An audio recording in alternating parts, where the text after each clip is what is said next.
Tick Big, a one go-to platform for all professionals, freelancers, students, brands and institutions. Rewrite your limits. Sign up now. Sengottai என்ன பண்ணார்? கட்சியை விட்டு பொறுப்பில் இருந்தால் தூக்குனாங்களா? ஏதாவது புரட்சி வெடிச்சதா? போய் பார்த்த எம்எல்ஏ கூட திரும்பி ஓடிட்டாப்புல. என்ன பாதிப்பு? எத்தனை எம்எல்ஏக்கள் அவர் கூட இருக்காங்க, எத்தனை மாவட்ட சிறப்பு வைகோ அமிச்சாங்க வெளியே, அப்படியே பிரிச்சுட்டு போனார்.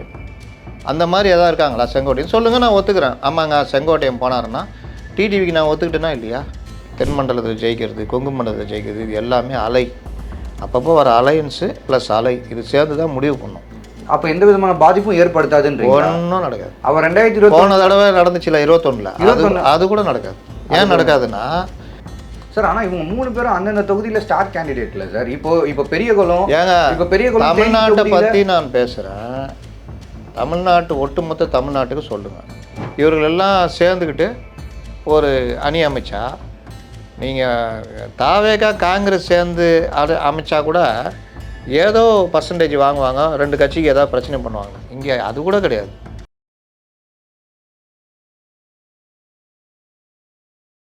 இப்போ ஏடிஎம்கேல இருக்க உட்கட்சி பிரச்சனைனால ஒரு சில ஓட்ஸ் வெளியே வரும். ஐயோ, என்ன உட்கட்சி பிரச்சனைங்க சொல்லுங்கள் சார். இன்னைக்கு கூட இருக்கே சார், என்ன கூட இப்போ ஓபிஎஸ் டிடிவி எல்லாருமே வந்தது உட்கட்சி பிரச்சனை தானே சார். ரொம்ப டிபேட் பார்க்காதீங்க, உடம்பு கெட்டு போயிடும். மனசு வேறு கெடுத்து வச்சுருக்கீங்க. என்ன ஓபிஎஸ் கட்சியை விட்டு போய் 2 வருஷம் ஆகுது. உட்கட்சியில் எப்படி வருவார் ஓபிஎஸ் ஏடிஎம்கில் இருக்கார். சரி சார், செங்கோட்டையன் என்ன பண்ணார்? கட்சியை விட்டு பொறுப்பில் இருந்தால் தூக்குனாங்களா? ஏதாவது புரட்சி வெடிச்சதா? போய் பார்த்த எம்எல்ஏ கூட திரும்பி ஓடிட்டாப்புல. கூட சுற்றி இருந்தாங்களா? அவங்களாம் இப்போ எங்கே போனாங்க? நாளைக்கு கட்சி விட்டு நீங்கள் போகிறாங்க, என்ன பண்ணுவார்?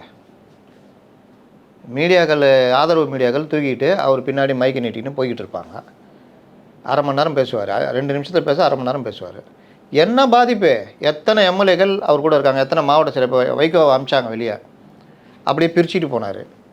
அந்த மாதிரி எதாவது இருக்காங்களா செங்கோட்டையன்? சொல்லுங்கள், நான் ஒத்துக்கிறேன். ஆமாங்க, செங்கோட்டையன் போனாருன்னா டிடிவிக்கு நான் ஒத்துக்கிட்டேன்னா இல்லையா? ஏன் அமித்ஷாவை என்ன சொன்னார்? டிடிவியை சேர்த்துக்கலாம், இல்லாட்டி சிக்கல் வரும், ஒரு 20 இது அடிப்படணும்னு கேட்கல. அது திரும்பாடி எல்லாருமே சொன்னோம்.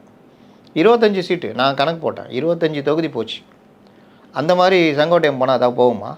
தோப்பு வெங்கடாச்சலம் ஒருத்தருந்தா தெரியுமா? போன தடவை சீட்டு கொடுக்க மாட்டேன்னாங்க, கண்ணீர் விட்டுலாம் அழுதார். அப்புறம் இப்போ திமுகவில் சேர்ந்து மாவட்ட செயலராக இருக்கிறார். அவ்வளோதான், பெரிய இதெல்லாம் கிடையாது. ஒரு சேகர் பாபுக்கு இருக்கிற அளவுக்கு பவர் கூட இவர் கிடையாது செங்கோட்டையனுக்கு, புரியுதா? இப்போ சேகர் பாபு மறுபடியும் ஏடிஎம்கில் வந்து சேர்ந்தார்னா சென்னையில் ஒரு 8-10 தொகுதியை காலி பண்ணிடுவார். அவருக்கு அந்த பவர் இருக்குது. அந்த மாதிரி கேடார் அவர். ஒரு செந்தில் பாலாஜி மறுபடியும் ஏடிஎம்கேக்கு வந்தார்னா கொங்குல பெரிய சிக்கலாகிடும் அவங்களுக்கு. அந்த மாதிரி செங்கோட்டையன் ஒரு பெரிய கேடரா? அவர் தொகுதியிலே அவர் வேட்பாளருக்கு ஆதரவாளருக்கு சீட்டு வாங்கி இது பண்ணி ஜெயிக்க வைக்க முடியல. அவ்வளோதான் செங்கோட்டையன். அதெல்லாம் அந்த காலம்.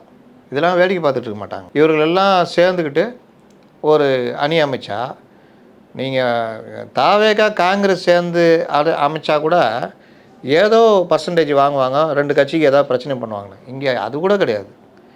அதனால் இவர்கள் 3 பேர் சேர்ந்துக்கிட்டு எங்கேயாவது போய் முடியுமா அப்படின்றத பார்த்துக்கிட்டு இருக்கிறாங்க. இதில் இன்னொன்று சொல்லிடுறேன். செங்கோட்டையன் கட்சி விதிகளை மீறி வெளியில் வந்து கட்சிக்கு எதிராக பேட்டி கொடுத்து, கட்சி தலைமைக்கு எதிராக பேட்டி கொடுத்து எல்லாம் பண்ணார். கேட்டால் ஒற்றுமைன்னாரு. யாரை ஒற்றுமைப்படுத்த போகிறீங்கன்னு கேட்டால் அது எனக்கு தெரியாது, அது எடப்பாடிக்கு தான் தெரியும்னாரு. அப்புறம் எதுக்குங்க வெளியில் வந்து பேட்டி கொடுக்குறீங்கன்னா எல்லோரும் ஒன்றா இருக்கணும்னாரு. யாருங்க ஒன்றா இருக்கணும் அப்படின்னு கேட்டால் அதுக்கு அவர்கிட்ட விடை இல்லை. இப்படியே இருக்கார். பதவியெல்லாம் பிடிங்கிட்டு விட்டாங்க. அப்படியே சுற்றிட்டு இருந்தார், அப்படி போனார், இப்படி வந்தார், எல்லாம் பண்ணார். இப்போ அவர் அந்த அதிருப்தியில் இருக்கிறவர் வெளியில் வந்து கட்சியிலேருந்து நீக்கப்பட்டு கட்சிக்கு எதிராக பேசி கொண்டிருக்கிற திமுக ஆட்சிக்கு வரும்னு சொல்லுகின்ற ஒருவரை அதிமுகவினர் விரும்பவே மாட்டாங்க. அப்படிப்பட்ட ஒருத்தர் கூட சேர்ந்துக்கிட்டு எடப்பாடி பழனிசாமி தலைமை இருந்தால் நான் தூக்கு போட்டுக்குவேன் அப்படின்னு சொல்கிற டிடிவி அவரோடையும் சேர்ந்துக்கிட்டு ஒன்றா சேர்ந்து பேட்டி கொடுத்தாங்கன்னா கட்சி தலைமை எப்படி பார்க்கும்? இதே வேலையை டிஎம்கேல பண்ணாலும் எப்படி பார்ப்பாங்க? கட்சியை விட்டு நீக்கிடுவாங்க. புரியுதா? இப்போ செங்கோட்டையன் விரைவில் கட்சியை விட்டு நீக்கப்படுவார். அதிமுகவுடைய முதல்வர் முகமாக வந்து எடப்பாடி பழனிசாமி அவர்கள் தான் இருக்கார். அதில் மாற்று கருத்தே இல்லை. தொண்டர்களும் எடப்பாடி பழனிசாமி பின்னாடி நிற்கிறாங்க. இதெல்லாமே வந்து முன்னாடி நடந்த விஷயங்கள். ஆனால் இதுக்கப்புறம் எலெக்ஷன் வரப்போகுது. இன்னும் 100 நாள் கூட இல்லை சார் எலெக்ஷனுக்கு. இந்த ஒரு சூழலில் இவங்க 3 பேரும் ஒன்றிணைந்து வந்து அதுவும் வந்து எந்த இடத்துக்கு வராங்கன்னா லைக் பசுமொன்ல முத்துராமலிங்க தேவர் அவர்களுடைய பூஜை வர்றாங்க.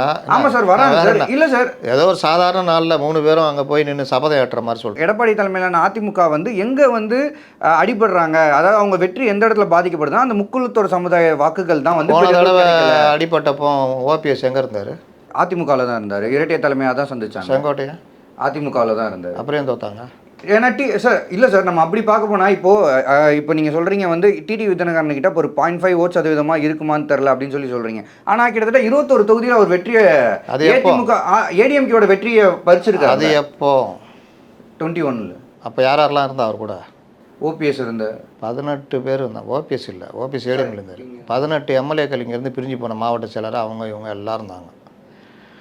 ப்ளஸ்ஸு அன்னைக்கு கணிச்சாங்க இவருக்கு ஒரு வேல்யூ இருக்குது, அந்த வேல்யூவுக்கு நீங்கள் சேர்ந்துருங்கன்னு அமித்ஷாலாம் சொன்னாங்க. முடியாதுன்னு சொன்னார். ஓபிஎஸ்ஸு ஒரு பெரிய தலைவர் தென் மாவட்டங்களில் அப்படின்னாங்க. இவர்கள் பங்குக்கு வட மாவட்டங்களில் கொங்கு மண்டலத்தில் ஜெயிச்சு கொடுத்துட்டாங்க. ஓபிஎஸ்ஸு ஒன்றும் பண்ணல. ரெண்டாவது டிடிவி ஓட்டு பிரிஞ்சது, அதில் மாறுபட்டு கருத்து கிடையாது. 25 தொகுதி போச்சு. ஆனால் அதற்கு பிறகு டிடிவி கட்சியில் இருக்கிற பெரும்பாலானோர் அதிமுக கொண்டுட்டாங்க. 18 பேரில் ஒருத்தர் கூட இப்போ அவர் கூட இல்லை. செந்தமிழன் மட்டும்தான் அவர் கூட இருக்கார். மற்ற எல்லாம் வெளியில் வந்துட்டாங்க. அவருடைய தீவிர ஆதரவாளர் புகழேந்தி டிடிவி பேரை கூட சொல்ல மாட்டேங்கிறார். அவ்வளோ கடுப்பில் இருக்கார். வெற்றி வெள்ளம் வெளியில் போய் இறந்தே போயிட்டார். இன்னும் பலரும் இறந்து போயிட்டாங்க.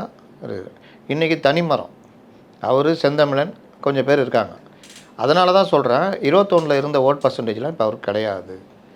இன்னொன்று சொல்கிறேன், தென் மண்டலத்தில் ஜெயிக்கிறது, கொங்கு மண்டலத்தில் ஜெயிக்கிறது, இது எல்லாமே அலை. அப்பப்போ வர அலையன்ஸு ப்ளஸ் அலை இது சேர்ந்து தான் முடிவு பண்ணும். அப்போ எந்த விதமான பாதிப்பும் ஏற்படுத்தாதுன்ற ஒன்றும் நடக்காது. அவர் 2020 போன தடவை நடந்துச்சுல 21 அது கூட நடக்காது.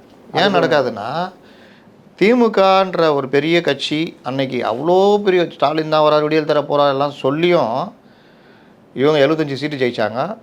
ஒரு 25 தொகுதியில் இந்த டிடிவினால் மினிமம் இதில் ஜெயித்தாங்க.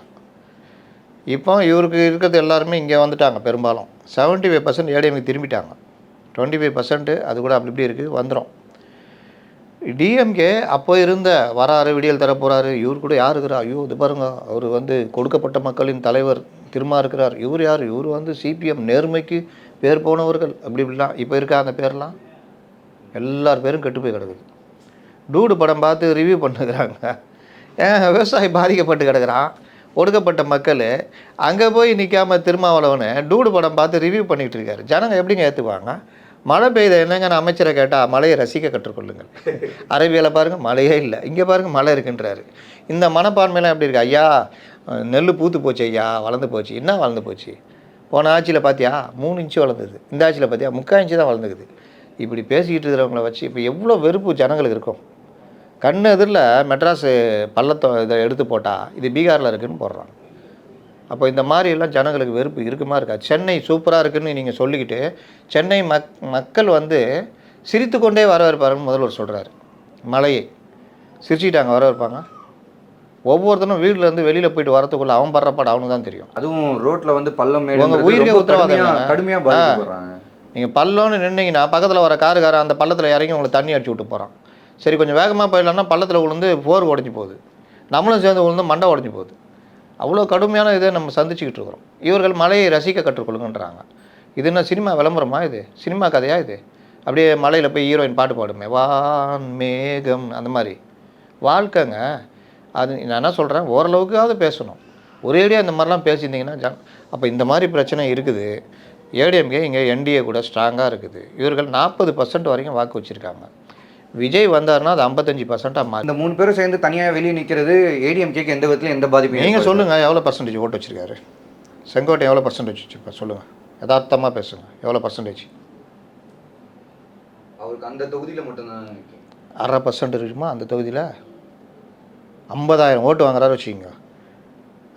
6 கோடி ஓட்டு விழுறதுல 50,000 ஓட்டு 0.1% கூட வராது. கரெக்டா?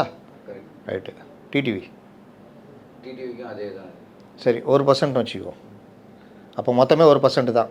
ஓபிஎஸ் சார், ஆனால் இவங்க 3 பேரும் அந்தந்த தொகுதியில் ஸ்டார் கேண்டிடேட்ல சார். இப்போ பெரியகுளம் ஏங்க, இப்போ பெரியகுளம் தமிழ்நாட்டை பற்றி நான் பேசுகிறேன். தமிழ்நாட்டு ஒட்டுமொத்த தமிழ்நாட்டுக்கு சொல்லுங்கள். இப்போ சொல்லுங்கள்.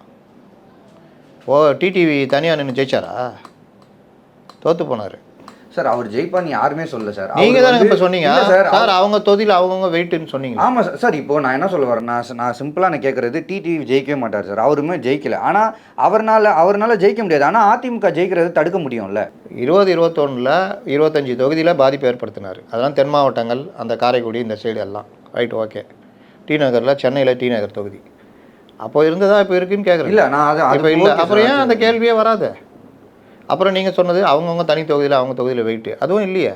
அவர் இதில் தானே நின்னார், கோயில்பட்டியில் எங்கே நின்னார்ல, கடம்பூர் ராஜா எது தானே நின்னார், ஆமா சார். தோற்று போனார்ல.